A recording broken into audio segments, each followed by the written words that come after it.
வணக்கம். எல்லாரும் நல்லா இருக்கீங்களா? எப்பவும் கை கும்பிட்டு வணக்கம் சொல்வேன். இந்த தடவ வந்து ஒரு சின்ன சேஞ்ச் பண்ணி பார்க்கலாம். பிக் பாஸ்ல விஜய் சேதுபதி பண்ற ஒரு ஆக்ஷன் வந்து எனக்கு ரொம்ப புடிச்சிருக்கு.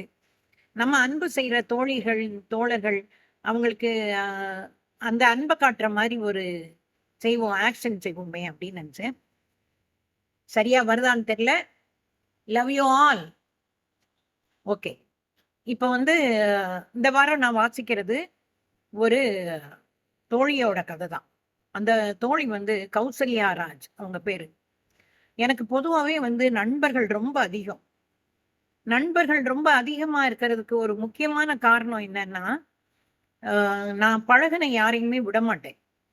அதனால அவங்க மேல மேலயும் ஒரு புதுசு புதுசா நண்பர்கள் அறிமுகமாகும்போது, என்னுடைய நண்பர்கள் லிஸ்ட் பெருசாயிட்டே போகுது. என்ன பள்ளி படிக்கிற காலத்துல உள்ள நண்பர்கள்ல இருந்து, இப்ப வரைக்கும் அறிமுகமானவங்க வரைக்கும், நான் வந்து தொடர்ந்து அவங்கள்ட்ட தொடர்புல இருப்பேன். அவங்கள்ட்ட அ அவங்க கன்சல்ட் பண்றதோ, இல்ல அவங்களுக்கு நான் என்னால முடிஞ்சத சொல்றதோ நான் விடுறதில்ல. அதனால எனக்கு எப்பவுமே தோழிகள், தோழர்கள் நெறைய உண்டு. அவங்க இல்லன்னா நான் இல்ல. அப்படிப்பட்ட ஒரு தோழி தான் கௌசல்யா ராஜ். இவங்க வந்து எனக்கு ரொம்ப பிடிச்ச ஒருத்தங்க. வந்து அ வ்ளாக் காலத்துல இருந்தே அறிமுகம். அ மனதோடு மட்டும் அப்படின்னு ஒரு வ்ளாக் வச்சிருந்தாங்க. நெறைய சைக்காலஜி எல்லாம் படிக்காம இருந்தா கூட, அந்த கவுன்சிலிங் பேஸ்ல நம்ம எப்படி வாழணும்? எப்படி சந்தோஷமா வாழணும்? பிரச்சனைகள எப்படி ஃபேஸ் பண்ணணும்? அப்படிங்கிறதெல்லாம் வந்து அவங்க அதுல நெறைய சொல்லிட்டே இருந்தாங்க. அ நல்ல ரொம்ப நல்லா எழுதிட்டு இருந்தாங்க. இப்ப கொஞ்ச காலமா வந்து அஹ், ரொம்ப எழுதுறதில்ல. அ அது தவிரவும் நெறைய கைவேலைகள் செய்வாங்க. அவங்கள்ட்ட பேசினேன்னா எனக்கு வந்து நெறைய எனர்ஜி கிடைக்கும். நெறைய விஷயம் பேசுவோம் நாங்க. அவங்கன்னு இல்ல. என்னுடைய ஃப்ரெண்ட்ஸ் ஒவ்வொருத்தர்ட்டயுமே ஒவ்வொரு ஆங்கிள்ல நான் நெறைய பேசுவேன். அப்போ இவங்க வந்து அ கைவேலைகள் நெறைய செய்வாங்க. வீட்ட அலங்காரம் பண்றது, சின்ன சின்ன கிடைக்கிற துரும்புகள கூட ஒரு அலங்கார பொருளா மாத்துறது, அப்படி இவங்களுக்கு நெறைய திறமைகள் இருக்கு. நான் வந்து அவங்கள ஒரு பேட்டி எடுத்து போடணும், என்னுடைய YouTubeல போடணும் அப்படின்னு நெனச்சுக்கிட்டே இருக்கிறேன். ஆனா, அது இன்னும் அது டைம் செட் ஆகி வரல. கூடிய விரைவில அவங்களோட ஒரு பேட்டி போடுவேன். இன்னைக்கு வந்து அவங்க எழுதின ஒரு சிறுகதைய வாசிக்கிறேன். கதையோட பேரு "இனி எல்லாம் சுகமே". "ஏய் சாந்தி! என்னடி பண்ற? கூப்பிடுறது கேக்குதா இல்லையா?" ஏதோ நினைவில் இருந்தவள் பதட்டத்துடன், "என்னங்க கூப்பிட்டீங்களா? இதோ வந்துட்டேன்." "ஒண்ணும் வர வேண்டாம். அந்த மோட்டர போடு. தண்ணி இல்ல." பாதி குளியலில் இருந்த கணவன் கோபத்தின் காரணம் புத்தியில் உரைத்ததும் விரைந்து மோட்டார் சுவிட்சை போட்டுவிட்டாள். சிறிது நேரம் கழித்து தலையை துவட்டிக் கொண்டே வந்தவன், "என்ன ஆச்சு உனக்கு? கழுத மாதிரி அப்படி கத்துற? கேட்காத மாதிரி இருக்கிற? தூக்க மாத்திரை போட்டு தூங்கிட்டு இருக்கிற அம்மாவே எழுந்துச்சுட்டாங்க பாரு." ஒண்ணுமில்ல, நீங்க கிளம்புங்க, நேரம் ஆச்சு" என்றவள், "என்னாயிற்று எனக்கு?" என்று லேசாக முன் நெற்றியில் தட்டிவிட்டு சமையலை தொடர்ந்தாள். ஆனால் அவள் அறியாமல் உள்ளுக்குள் எதுவோ எரிந்து கொண்டிருந்தது. தனக்கும் கணவனுக்கும் 9 வயது மகனுக்கும் தனித்தனியாக வெஜ் புலாவை டிஃபன் பாக்ஸில் அடைத்து டைனிங் டேபிளின் மீது வைத்துவிட்டு வாட்டர் பாட்டில்களில் தண்ணீரை நிரப்பியவள், "அடடா, மோட்டார் ஆஃப் பண்ணலையே" என்று ஓடினாள். கொடியில் முதல் நாள் காய போட்டிருந்த துணிகளை எடுத்துக்கொண்டு விரைந்து வந்தவளிடம், "ட்ரெஸ் அயன் பண்ணிட்டீங்களாமா?"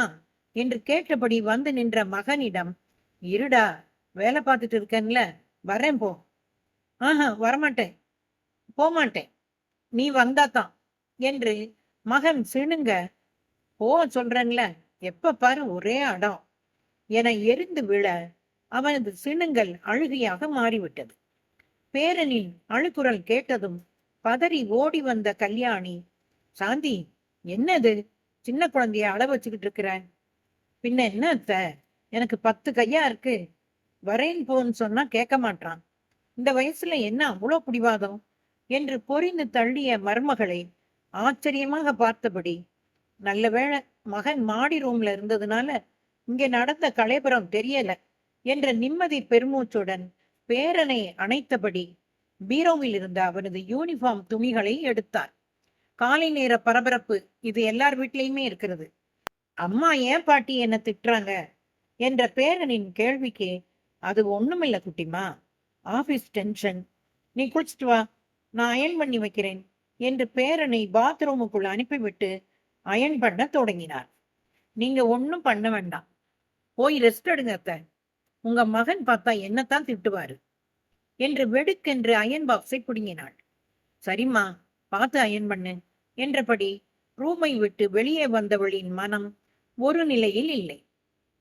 இந்த இடத்துலதான் எல்லாரும் அப்படி போக மாட்டாங்க. மருமக கோவப்பட்டானா மாமியார் அதை போல 2 பங்கு கோவப்படுவாங்க. இங்க உள்ள மாமியார் அதை புரிஞ்சு, அந்த காலை நேர அவசரத்தை புரிஞ்சு நடக்கிறவங்களா இருக்காங்க. பெயருக்கேற்றபடி அமைதியும் பொறுமையும் கொண்ட தனது மருமகள் மீது கல்யாணிக்கு தனி பாசம். மகள் இல்லாத குறையை தீர்க்க வந்தவள் என்று மகனிடம் அடிக்கடி பெருமையாக பேசுவார். திருமணம் முடிந்த இந்த 10 வருடத்தில் மகன் மருமகளின் கோபதாபங்கள் அவர்களின் பெட்ரூமை தாண்டி வெளியே சிறு சத்தம் கூட கேட்டதில்லை. அப்படிப்பட்ட அவர்களுக்குள் ஏதோ புகைந்து கொண்டிருக்கிறது. இது குறித்து இன்று மாலையே அவசியம் முதலில் தனது மகனிடம் கேட்டே ஆக வேண்டும் என்று முடிவு செய்து கொண்டு மூவரையும் வழி அனுப்பி வைத்தாள். எல்லாரும் போன பிறகுதான் பாட்டி தனிமையில் ஆயிடுறாங்க. கல்யாணியின் மனதை கீறிய மருமகளின் புது நடத்தை போலவே தனது குடும்ப வாழ்விலும் ஒரு காலகட்டம் ஏற்பட்டிருந்ததை பற்றி சிந்திக்க தொடங்கினாள். சொந்த அத்தை மகனையே மனம் முடித்திருந்ததால் வீட்டில் சந்தோஷத்திற்கும் நிம்மதிக்கும் குறைவில்லை. கல்யாணி வைத்ததுதான் சட்டம். இவர்களின் சந்தோஷத்தை அதிகப்படுத்துவது போல அழகான ஆண் குழந்தை பிறந்தது. ஒட்டுமொத்த குடும்பமும் கல்யாணியை தலையில் தூக்கி வைத்து சுற்றாதது ஒன்றுதான் குறை. அடுத்த குழந்தை பிறந்தால் மகனின் மீதான பாசம் குறைந்து விடுமோ என்பதாலோ என்னவோ 2வது குழந்தையை பற்றி யாரும் யோசிக்க கூட இல்லை. 10-11 வருடங்கள் கடந்தது. கல்யாணியின் நடவடிக்கையும் மாறத் தொடங்கியது. எதற்கெடுத்தாலும் குறை சொல்வது, அடுத்தவரின் மீது எரிந்து விழுவது, சுய பச்சாதாபம், கட்டுக்கடங்காத கோபம், யாரை பார்த்தாலும் வெறுப்பு என்று கடும் மன அழுத்தத்திற்கு உள்ளானார்.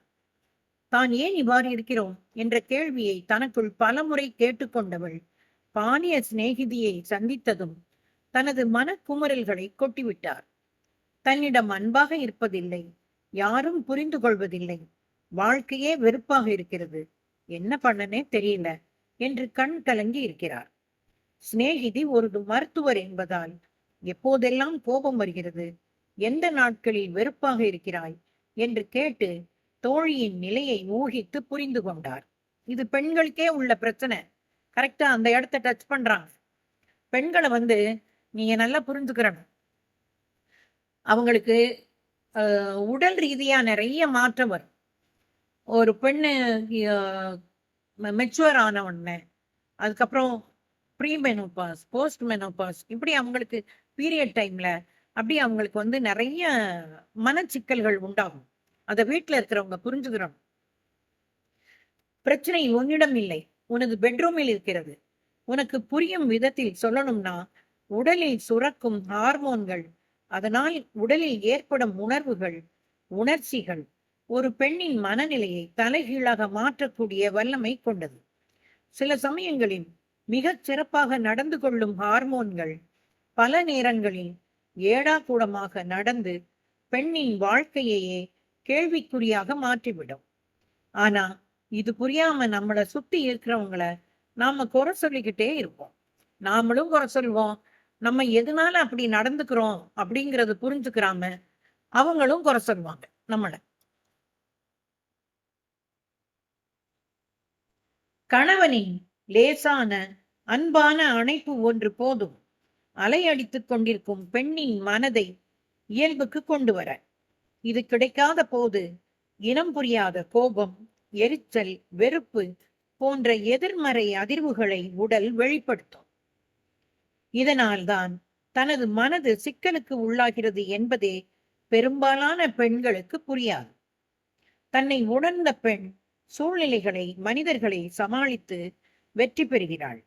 மற்றவர்கள் தனது இயலாமையை கோபம், வெறுப்பாக மாற்றி பிறரின் மீது, குறிப்பாக தனக்கு நெருங்கியவர்களின் மீது வெளிப்படுத்துகிறார்கள்.